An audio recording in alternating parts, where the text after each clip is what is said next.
Bafowethu into ongayazi inkulu kunawe uthi ubewazi ukuthi our own general uNhlanhla Mkhwanazi icontract yakhe iyarenewa kwathi ngithi general kwathi ngithi Shamasi kwathi ngithi Kwali yinkosi. I'm so happy. I'm so happy and grateful to God ukuthi uNkulunkulu akawadli amandla omuntu.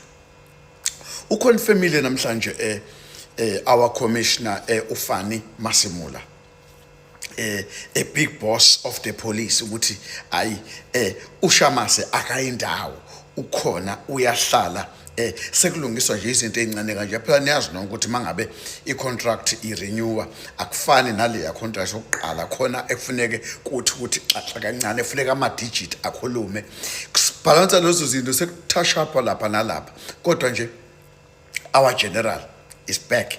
Our general is here to stay. Our general is going nowhere. So whether isitha besicabanga ukuthi kuzophela, lalela wesitha cabanga okunye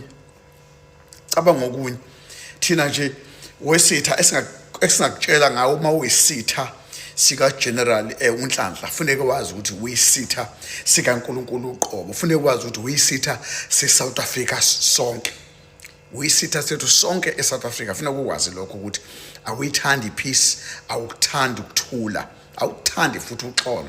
Lalela sithi thina nje phakama Nkwali, phakama Ndonga, phakama Shamasi.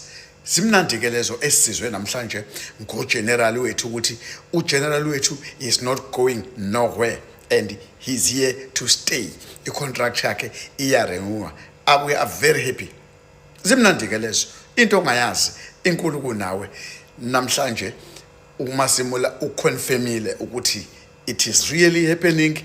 We are so happy singabahlali sijabule singabahlali base-South Africa ukuthi we're gonna be more protected. Sizovikeleka more ngoba lalela sizovikelekile mangabe ukuthi khona abantu abanjengoNkwali abanjengo General Mhlahla Mkhwanazi. Sijabule kakhulu sijabule futhi ukuthi indaba eyiphumwe lapha kuMadlanga namhlanje ukuthi uFani inkosi ukukhiphe ngokusobala ukuthi uGeneral Mkhwanazi is the #1 best supporter and uyakholelwa kuyena. So singasike noma ke ubefeka kodwa ukwazi ukufika when it's come to our general.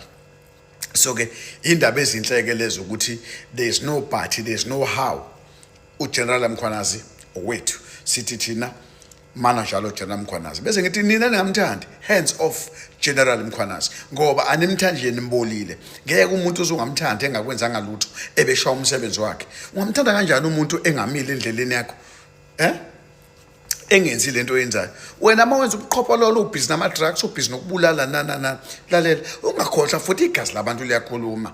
Ngikhohlwa kaze abantu liyakhuluma igazi labantu kuleka nje. So sithi war unto you uma ukuthi you against our own general. So we are happy njengesizwe sasemzansi sithi General Mkhwanazi phakama futhi uphakame kakhulu Ndonga, uphakame kakhulu Nkwali inkosi. We are so happy si abahlali baseMzansi. I'm happy Ndonga, Nkwali inkosi. Indaba ezimnandi kabi lezo that contract right. Sibonge ucommissioner ulapha elokhuzaneni ku ad hoc.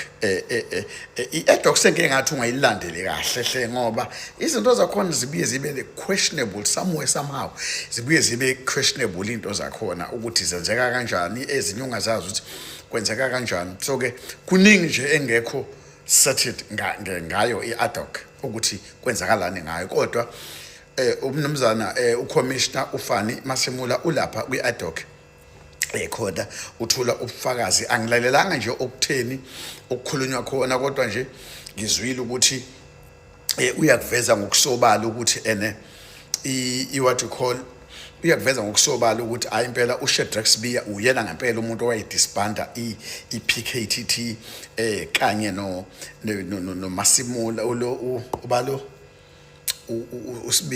uSibiya bese zobala lo minister lo Samuyisiwe phela uyambala futhi naye ukuthi no labantu laba lento yabo babeyiplanile ababeyenza. So ke we really know ukuthi babephazamisa ingalo yomthetho ukuthi isebenze. Bese ke mawukuthi you want to defeat the hedge of justice kuzobheda ngawe. Kodwa nje okwanamhlanje le video bekuyokuthi ngithi danko siyabonga ukuthi uhamba kahle kwi-contract ka General Nhlanhla Mkhwanazi insizwa yalapha phela eMaritzburg eAshdown elokishini engane kulona.